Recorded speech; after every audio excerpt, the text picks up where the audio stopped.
Hey guys, Ms. Thomas here. This is the asynchronous recording for Algebra 1A, Unit 5. Our focus today is going to be substituting in systems. To be more specific, we are going to practice graphing linear functions and systems of equations, and that'll be kind of our warm-up. And then later we'll move on to actually solving systems of equations using substitution, algebraically, solving systems of equations in standard form algebraically, and we'll also look a little bit at what solutions look like graphically. So to that end, let's begin. So graphing linear functions and equations is something that we've been practicing all throughout class. So again, what I'm going to do here is meant to be a warm-up. I see that I have a blank graph, and this function f of x equals negative 3 over 2x plus 6.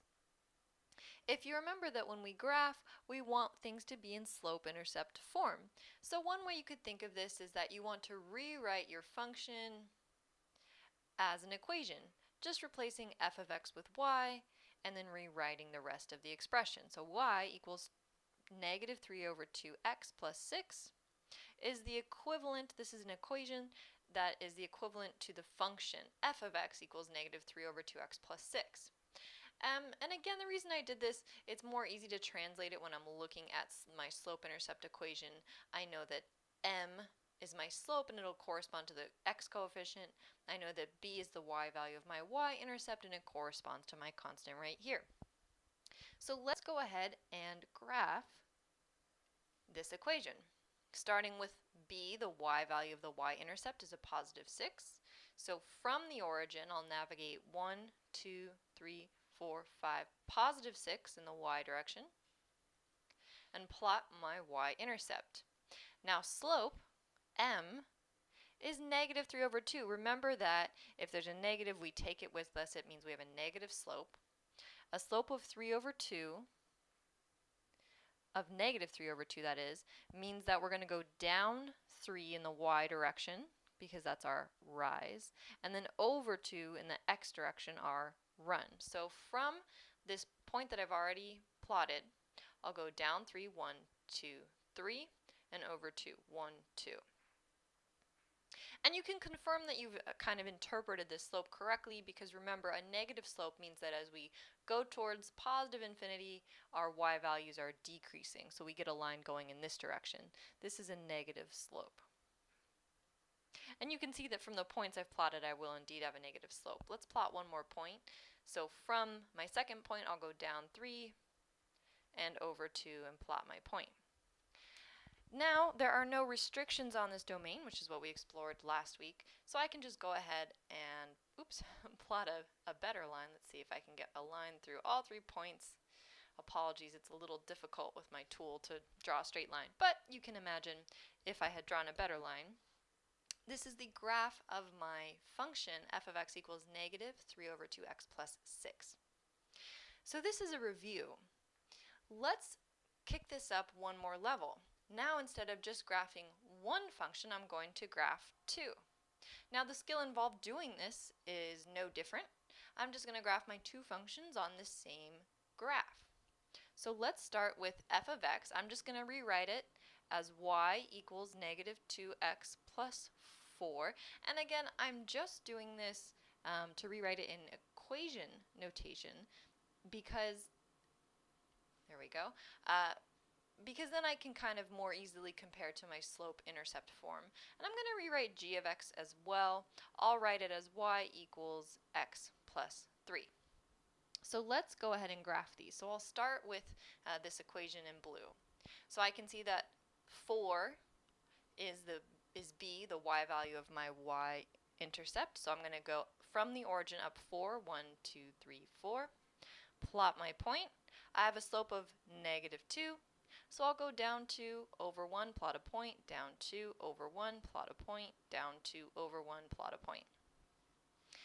And 4 points I think is enough here, so I'm going to once again attempt to draw a somewhat decent line through all 4 of my points, and of course it extends infinitely in both directions.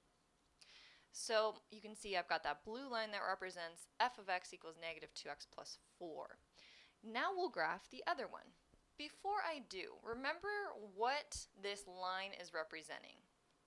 So what I'm saying is, if I look at my function, f of x equals negative 2x plus 4, all of the solutions for this function that are true solutions or valid solutions fall on this line. So what does that mean? This is basically just a collection of ordered pairs, right? And they're so infinitely close together that they form a line, right?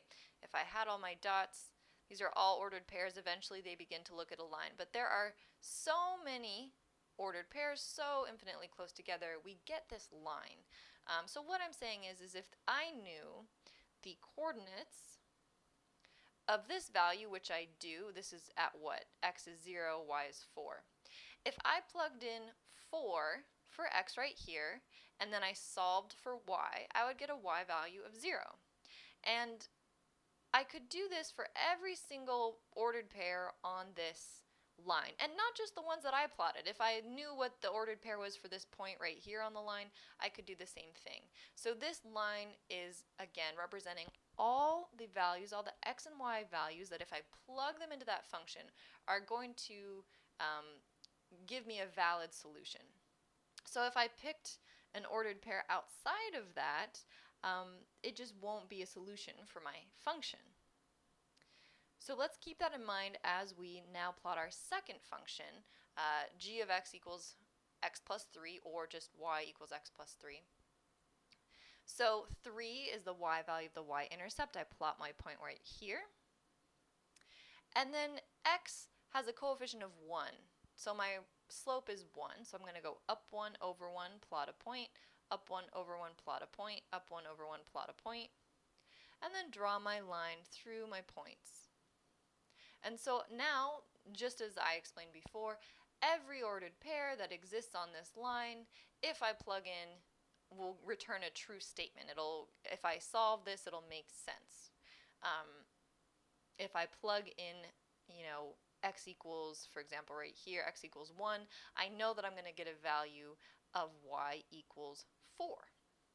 Because I can see that this ordered pair is at the value x is 1, y is 4. So what if you wanted to know if there was an ordered pair that I could plug into both of these functions and it would make sense? Is there an x that I can plug in right here and it'll give me some y value, and then if I plug in that same value of x, it'll give me the same y value there? And this is really difficult to determine algebraically, right? You would have to check every x value here, and every x value here, and you would have to just run down and compare a list, and it would be a ton of calculations. But if I look at a graph, look at the point where they intersect. So that little point right there is a value, and it looks like it's just at about, and this is a rough graph, but maybe at the value x equals about 1/3 and y equals about 3 1/3.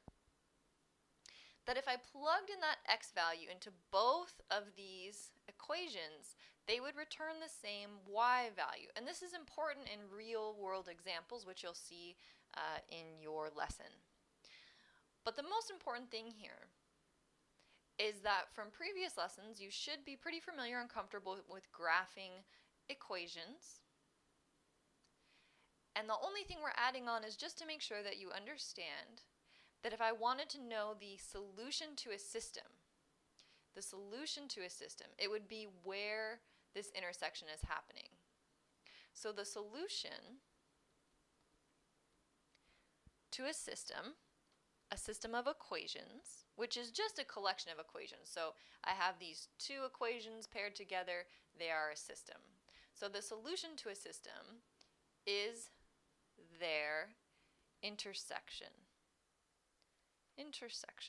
Okay, so again, you can see the intersection there. If I asked you to put your finger on the solution to this equation, you would just put your finger on that intersection.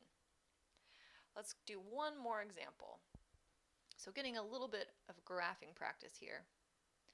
Okay, so I'm going to graph f of x, and I'm just going to rewrite it as y equals 3x minus 5.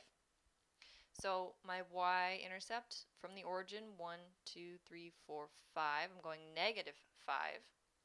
And then I have a slope of 3, so up 3 over 1.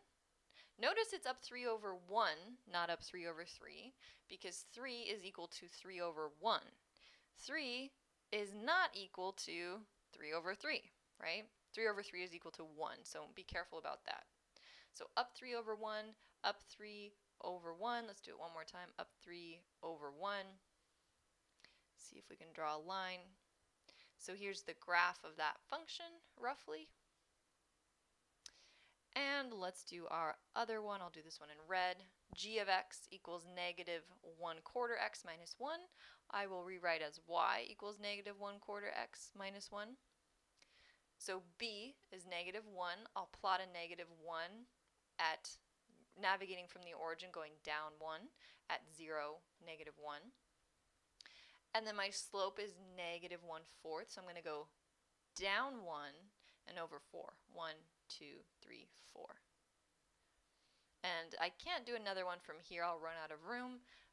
Of course, I always encourage you to plot several points. Let's plot one in this direction. So 1, 2, 3, 4, 1. So here's another point. This one's going to be difficult.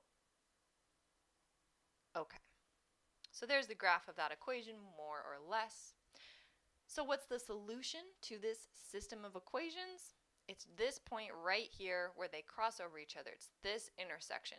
If you know the value, the xy value of that point, what we're saying is that if you plug in that x value here and here, they will return the same y value. This is the solution to this system. It's the only x and y value that can be true for both of these functions.